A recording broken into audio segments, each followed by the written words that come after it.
vamos dar início hoje a mais uma série, uma nova série de final de ano na nossa comunidade. E me reunindo com alguns irmãos para conversar sobre os caminhos da nossa comunidade, uma das coisas que surgiu em nosso coração foi a de que nós precisamos falar do Evangelho para o mundo, para as pessoas. As pessoas precisam ouvir o Evangelho. E uma coisa que nós chegamos, um pensamento que nós chegamos juntos é que o mundo está perturbado. O mundo está perturbado. E o Evangelho é a resposta para esse mundo. Conversando, nós chegamos a um caminho de que as cartas de João, não o Evangelho, mas as cartas de João, primeira, segunda e terceira carta de João, são boas respostas que nós temos no nosso texto sagrado para um mundo perturbado. E é interessante que, ao estudar essa carta, eu venho estudando essas cartas há um tempo, e um dos propósitos de João ao escrever essas cartas, essas epístolas, era de fato responder a um mundo perturbado. João escreve essa carta em torno de 60, 64 depois de Cristo.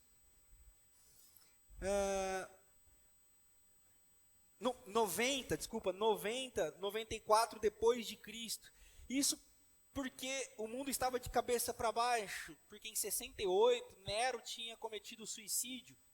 3 futuros candidatos a governador tinham sido assassinados.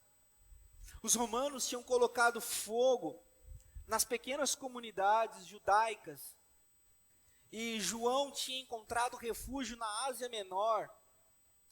A Ásia Menor, dos tempos bíblicos, é onde hoje se encontra a Turquia. Éfeso hoje é na Turquia. Mas naquele tempo era uma pequena província de Roma. E João vai para Éfeso, se refugiando, buscando abrigo ali nas igrejas. E quando ele está nessas igrejas, ele escreve essas cartas. Éfeso é uma cidade portuária, e então ali existiam muitos imigrantes e muitos refugiados se encontravam nessas igrejas que João pastoreava. Cidade portuária é uma cidade onde vem gente de todo jeito, de todo tipo, de todas as religiões, e essas pessoas chegavam na igreja. E essas pessoas chegavam na igreja perturbadas pelo caos político e pelo caos pessoal que elas se encontravam. E ao ouvirem do Evangelho, começaram a achar o Evangelho pesado demais. Sucumbindo aos ensinos dos gnósticos da época. É por isso que muitos pastores e muitos teólogos gostam de usar essas cartas, essas epístolas do apóstolo João, do discípulo João, como epístolas para caçar hereges. Porque se você for lá no contexto em que elas foram produzidas, eram para combater as heresias do gnosticismo. O que era o gnosticismo, pastor? Era a ideia do pessoal que queria fazer de Jesus um mito. Jesus era um cara legal, Jesus era um cara bacana, mas ele era só uma ideia. E esse pensamento começou a se infiltrar dentro da igreja, porque o evangelho estava muito pesado. E as pessoas começaram a se perder da essência do evangelho. O Jenny Peterson vai dizer que as cartas de João são um chamado à essência do verdadeiro ensino para Cristo.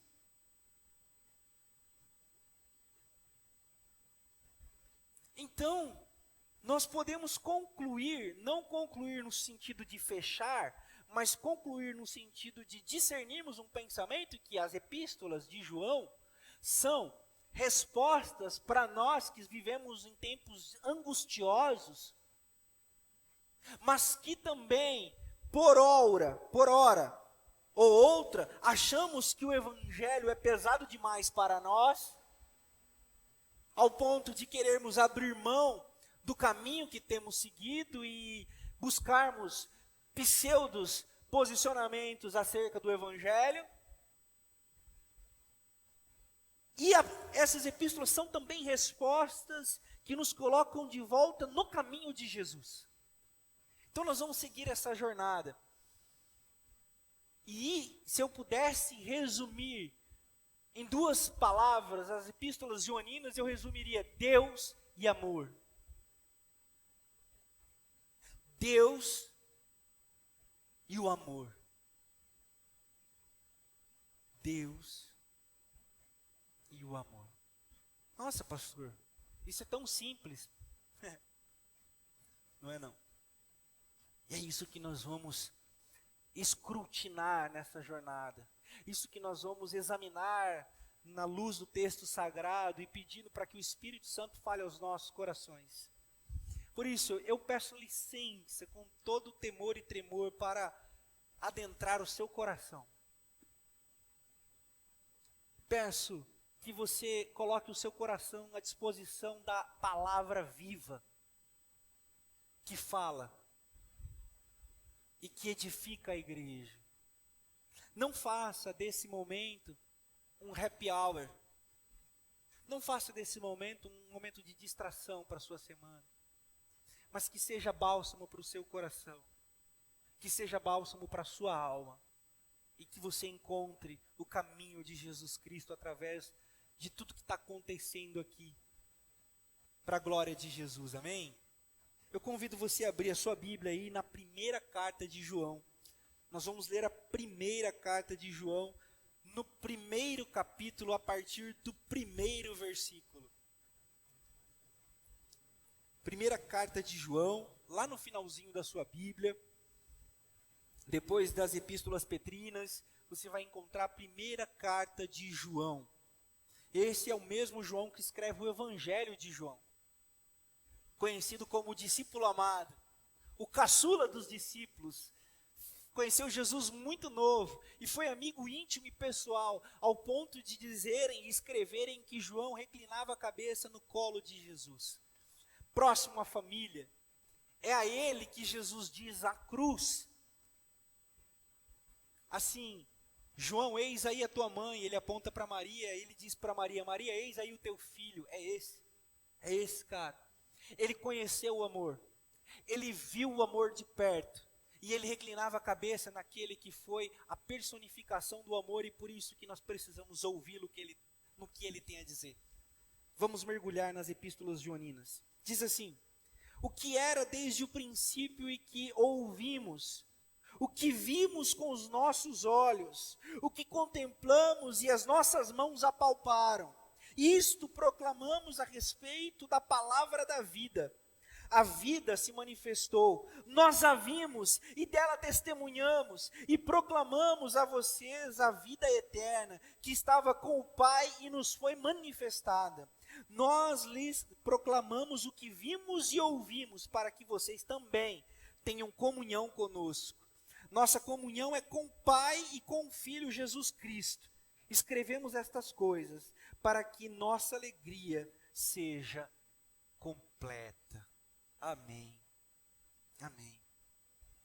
Percebam comigo então, João está escrevendo para uma cidade perturbada e para discípulos perturbados e para discípulos seguidores do caminho cansados, que estavam se perdendo de Jesus, e do Jesus original é a expressão usada para discernir aqui essa mensagem de João, do Jesus original. Estavam fazendo de Jesus uma filosofia, estavam fazendo de Jesus uma ideia, um logos, uma palavra metafísica. E é por isso que o próprio João diz na sua primeira, no seu evangelho, no primeiro capítulo, no primeiro versículo, o logos estava com Deus e o verbo era Deus e o verbo se fez carne. Lá no Evangelho de João, no capítulo 1, você encontra isso. E aí o mesmo João diz assim: estão tentando fazer de Jesus uma ideia, mas nós vimos, nós ouvimos, nós apalpamos, nós tocamos nele. Então ele não é só uma ideia, mas ele existiu. Ele existiu e nós vimos as obras que ele manifestou, obras de amor. Ele é a palavra viva. Por isso que aqui diz a palavra da vida. Se nós estamos trabalhando nessa perspectiva de João, nós primeiro precisamos entender que, então, João não estava querendo caçar hereges. João estava mais preocupado em fortalecer a igreja. Esse é o primeiro ponto muito importante. Toda vez que nós falamos do amor, toda vez que nós falamos de Jesus, toda vez que nós apontamos para o Cristo, nós não estamos preocupados em caçar hereges. Nós não estamos preocupados em caçar aqueles que destoam daquilo que nós acreditamos. Nós apenas temos a sensação, e essa era a incumbência de João, o pastor João se vê na incumbência de chamar a atenção novamente da igreja para Deus e para o amor. Ele não estava preocupado em botar na fogueira ou apontar os hereges.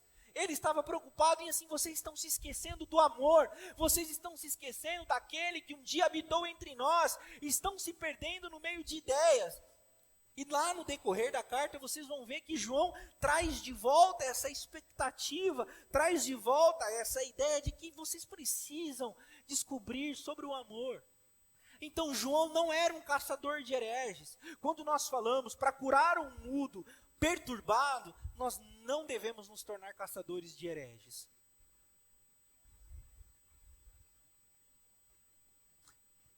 Na nossa tradição batista, por volta do ano de 1600, Thomas Hellis, um dos primeiros que pensaram uma denominação batista, ele escreveu assim: que haja hereges, que hajam judeus, que hajam ateus, desde que todos sejam respeitados na sua liberdade de crer ou não.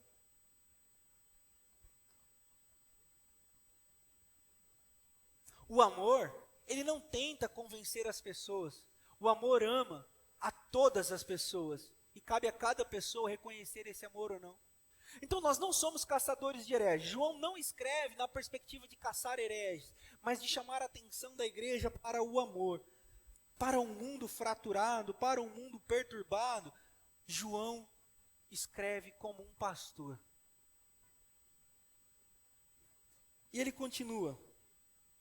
O que era desde o princípio, o que vimos com os nossos olhos, que contemplamos com as nossas, contemplamos e as nossas mãos apalparam. Então, ele está falando de uma experiência íntima com Jesus.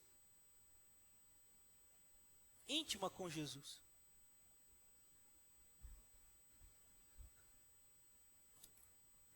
Do que nós temos falado?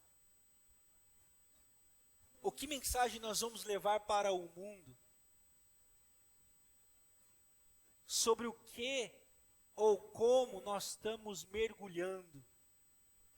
Na tradição dos rabinos, a compreensão da profecia funciona assim. É como que se o profeta, diante do caos, ele mergulhasse no coração de Deus e saísse de lá aspergido com a mensagem, e que por onde ele passava, os rastros da mensagem ficavam. Mas para deixar o rastro da mensagem, ele teve que mergulhar no coração de Deus, percebe? O que João então está chamando a atenção da igreja era: vocês estão falando, vocês estão pensando de coisas que vocês talvez não sabem, mas nós vimos, nós ouvimos e nós tocamos. A mensagem, ela não é só uma ideia, ela não é uma filosofia, ela é uma experiência de intimidade. Ela é uma experiência de intimidade. Nós falamos ou devemos falar daquilo que nós temos experimentado. Por que eu estou dizendo tudo isso? Porque eu quero calçar um caminho com vocês e essas informações são muito importantes. Vejam, vamos continuar. Se João escreve que ele viu, ele tocou e ele testificou, ele entendeu, concordam comigo? Ele discerniu, ele viu, ele ouviu, ele tocou, então ele discerniu. A mensagem, ela é aquilo que nós discernimos das nossas experiências.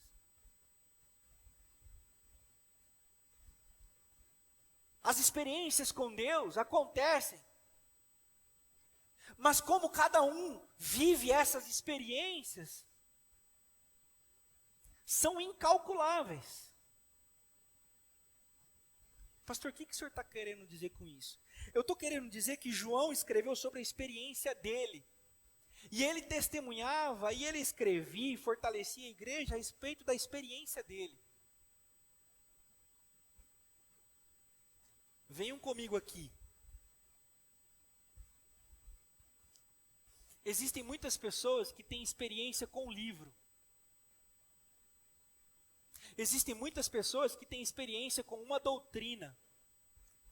Existem muitas pessoas que têm experiência com uma denominação. Existem muitas pessoas que têm experiência com um pastor.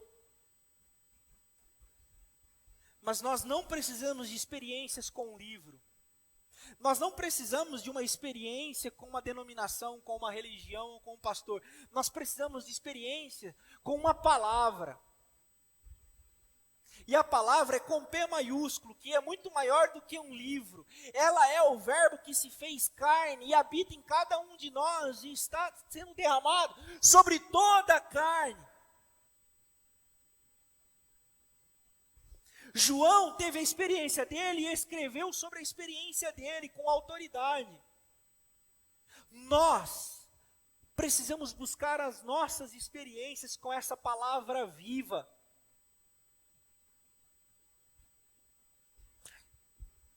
Alguns tempos atrás, um pastor foi crucificado porque ele disse que a palavra precisava ser atualizada. E os que assim criticaram pelo fato dele dizer, você precisa ter uma experiência com a palavra hoje. E qual é a sua experiência com a palavra hoje? Porque João escreve para os gnósticos, nós escrevemos para quem?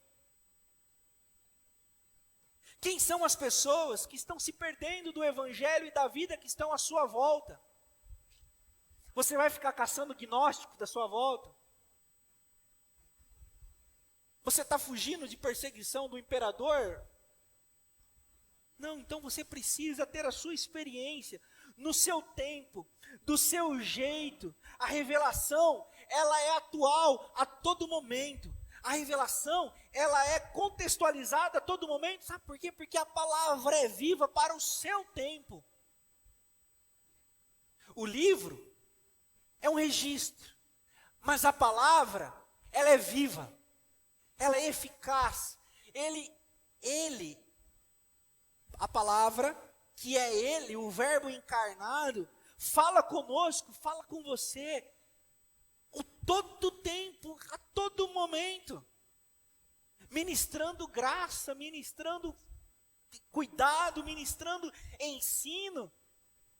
Mas, muitas vezes nós estamos reféns do que sempre ouvimos, do que sempre aprendemos, do que sempre compreendemos, e que João está dizendo assim, eu vi, vocês não viram, mas eu tenho a minha experiência vai fortalecer vocês.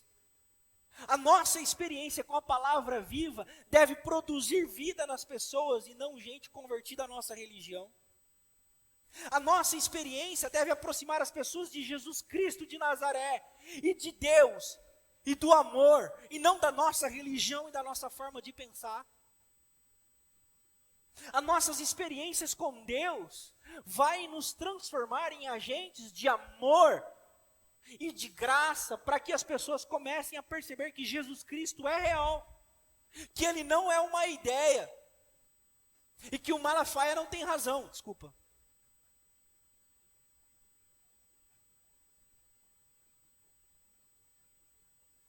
Que esses pastores que usurpam a fé alheia não têm razão. Que esses pastores que abusam da fé das pessoas e que tiram tudo da vida das pessoas, não tem razão. Mas como que as pessoas vão saber? Quando nós começarmos a escrever sobre as nossas experiências com o Deus que a gente viu e testificou. João escreve para um mundo que estava achando o evangelho pesado.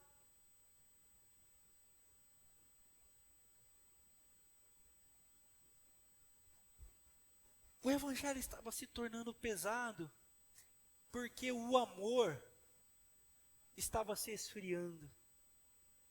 Quando o amor se esfria, tudo fica difícil. E nós vamos ver, no decorrer da nossa jornada, de que como o amor é o fator primordial no agir de Deus na vida da comunidade, da sociedade e no indivíduo. Mas aqui João está dizendo assim: eu preciso salvar vocês. Por isso eu quero lembrar a todos de que nós vimos, nós testificamos, nós tocamos e nós ouvimos desse Deus e Ele é verdadeiro. Ele é verdadeiro. Vamos continuar aqui. A vida se manifestou, nós a vimos e dela testemunhamos e proclamamos a vocês a vida eterna que estava no Pai e nos foi manifestada. Quando eu li isso aqui, eu me lembrei de uma outra tradição dos rabinos. Na tradição dos rabinos, eles têm uma seguinte lenda. A lenda de que a Torá, na tradição judaica, para nós ocidentais, é o Pentateuco, os 5 primeiros livros da Bíblia. Para os judeus, essa é a Bíblia, os 5 primeiros livros. E eles dizem, dentro da sua tradição, que a Torá foi apresentada a todos os povos, e a Torá passeava entre os povos. A Torá caminhava entre os povos. Mas os povos não deram ouvidos à Torá. Apenas Israel escolheu acolher a Torá. E porque Israel escolheu acolher a Torá foi dada a Israel. Eu acho isso fantástico. Porque a palavra é dada aos homens. O verbo se manifesta aos homens. E João diz aqui assim: a nós foi dado a palavra, a nós foi dado o testemunho, a nós foi dado o poder de crer, e nós escolhemos acolher.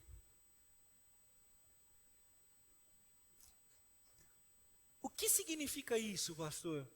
Significa que a palavra de Deus não é um monólogo.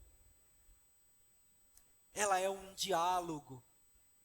A palavra de Deus é o que Ele fala, e a palavra de Deus é o que você ouve.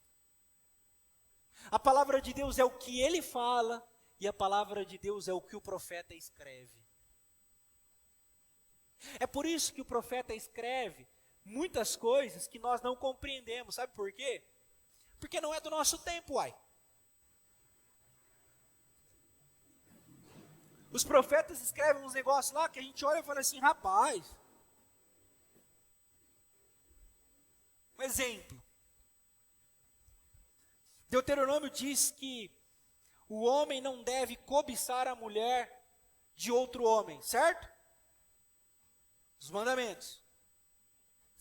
Mas sabe como é que está registrado lá na Torá? O homem não deve cobiçar a mulher do outro homem, nem os seus animais, nem as suas posses e nem as suas terras. Que significa que a mulher era tida como objeto do homem. Na contextualização desse mandamento, fica assim, ó: você não deve cobiçar o homem, vírgula, a mulher, vírgula, o marido, vírgula, a mulher, vírgula, do outro. Mas o profeta escreveu outra coisa. Porque o profeta falou para um tempo. e dialogou com aquele tempo. João está dizendo assim: nós recebemos, a nós foi manifestado, e nós agora damos a vocês.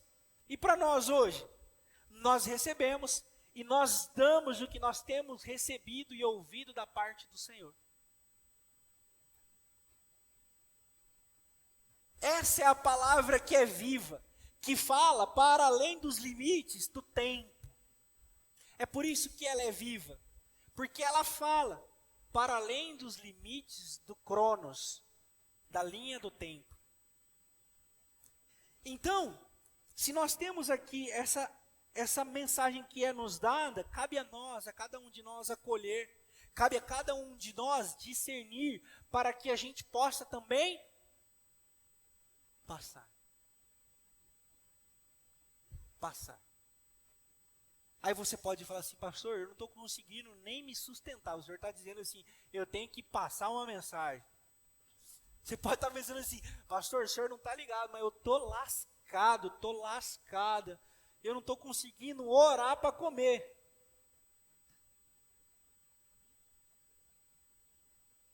Eu quero dizer uma coisa para você.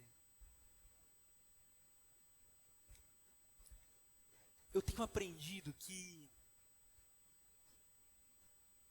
quando nós somos fracos, é que Cristo se manifesta na sua fortaleza. Quando você está muito cheio de si, muito seguro, todo pomposo, toda pomposa, você pode ter certeza que o Espírito de Deus está abafado dentro de você. Mas quando nós sabemos da nossa condição de miserabilidade, de incompetência, de pica-fumos que somos, o Espírito do Senhor manifesta sobre nós, nas nossas fraquezas, a maravilhosa graça. Porque o apóstolo Paulo escreveu que Deus não escolheu os sábios deste mundo, mas escolheu os que não eram, para confundir os que eram. Deus fez das coisas loucas deste mundo as coisas que realmente são, para confundir aquelas que pensavam que eram. E Deus escolheu os fracos para confundir os fortes, porque os fortes pensavam que eram, mas na realidade quem era mesmo eram os fracos. O que está querendo dizer tudo isso? Está querendo dizer que nós recebemos uma mensagem, mas que nós somos apenas um vaso de barro que porta uma mensagem como que o ouro. Segunda carta aos Coríntios, no capítulo 4, você vai ver lá, tesouros em vasos de barro. Nós portamos uma mensagem que é maior do que nós portamos uma mensagem que é muito melhor do que nós mesmos, mas nós mesmos só somos porque Ele é, não que nós sejamos. Então essa condição que você se encontra, meu irmão, minha irmã, é frutífera para o Espírito Santo, é frutífera para a grande obra que Deus quer fazer em você e através de você. Basta com que você reconheça o amor e a graça de Deus sobre a sua vida, e você diga assim: obrigado, Senhor, porque mesmo eu não sendo, Tu és, mesmo eu não merecendo, Tu és, mesmo que eu não consiga, Tu continua sendo. E fecha o olho e vai. Fecha o olho e vai. Então existe uma mensagem sendo dada a nós, existe uma proclamação sendo feita, e os nossos ouvidos estão ouvindo, nosso coração está ouvindo, e nós precisamos trazer à memória esse Jesus que é verdadeiro e que não é apenas uma ideia, esse Jesus que olhos viram, ouvidos ouviram e mãos apalparam. Ele continua sendo real, ele continua sendo verdadeiro. João continua escrevendo: esse que se manifestou é perfeito. Nós não, mas Ele é. Mas mesmo Ele sendo, Ele não teve por orgulho ser, e escolheu coabitar no nosso meio. E essa palavra que agora encarna, muitos desprezam. Sabe por quê? Porque está escrito lá em Isaías capítulo 53, a partir do verso 1 até o verso 3. Mas depois você pode ler Isaías 53 inteirinho. Mas agora eu quero destacar os versículos 1, 2 e 3, que diz assim, que Ele, o escolhido, o Verbo, não tinha beleza, formosura nenhuma era encontrada na sua face. E nós o desprezamos.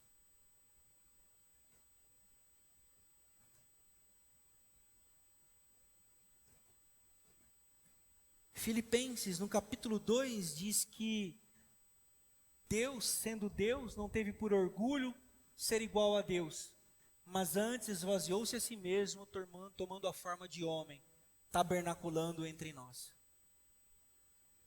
Leonardo Boff, um dos meus teólogos favoritos, ele tem um pensamento fantástico, que normalmente é citado nos natais aí, pelas igrejas afora, mas muita gente não leu nem o prefácio dos livros do Leonardo Boff, mas é bonito, então cabe mesmo. Diz assim, ó, todo menino quer ser homem, todo homem quer ser rei, todo rei quer ser Deus, mas somente Deus quis ser menino. Essa é a filosofia no sentido de modos de pensar e ser de Deus.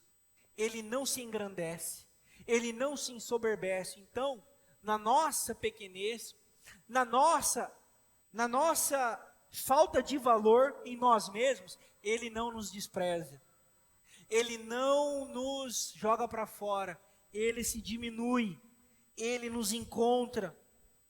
Isaías 53, você pode ler lá, diz que ele se fez pequeno, e Paulo vai escrever isso também ali no Filipenses, que ele se fez menor do que os anjos.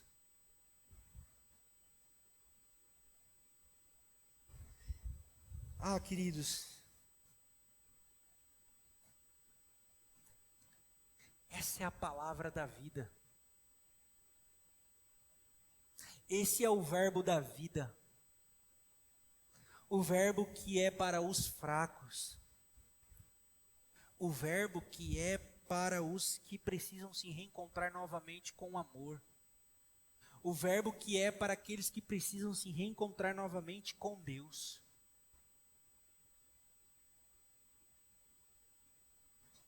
A igreja é um lugar para aqueles e para aquelas que precisam de um encontro com Jesus. Por isso, eu gostaria de concluir essa reflexão aqui, dizendo assim, João, ao escrever essas palavras, traz para nós um lugar muito especial. O lugar onde eu e você podemos estar. Livres de culpa, de medo, de acusação, livres da ameaça do inimigo. João vai convidar a igreja em Éfeso e para todas aquelas igrejas da Ásia Menor a voltarem os olhos para Jesus de Nazaré, não se deixarem distrair pelo caos político, não se deixarem distrair pelo caos pessoal, não se deixar distrair por vãs religiões e pensamentos, mas olharem para Jesus,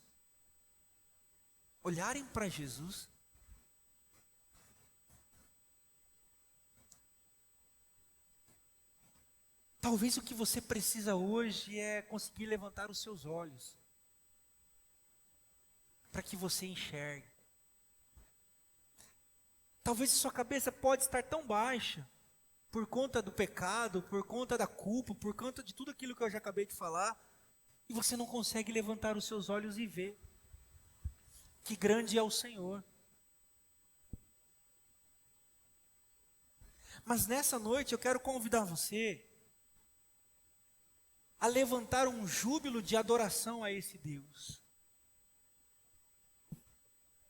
E você não vai levantar um júbilo porque Ele vai te dar um emprego.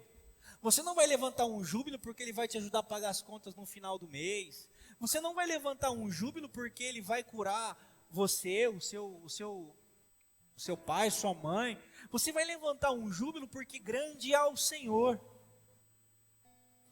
E que grande é o Senhor, muito digno de ser louvado Ele é. E que na sua grandeza não nos rejeita, mas nos convida a estarmos juntos como igreja para dizer assim, ó, vocês são os meus filhos. O amor é o melhor lugar para vocês estarem. O amor é a melhor ferramenta para vocês me engrandecerem. E que vocês aprendam desse amor.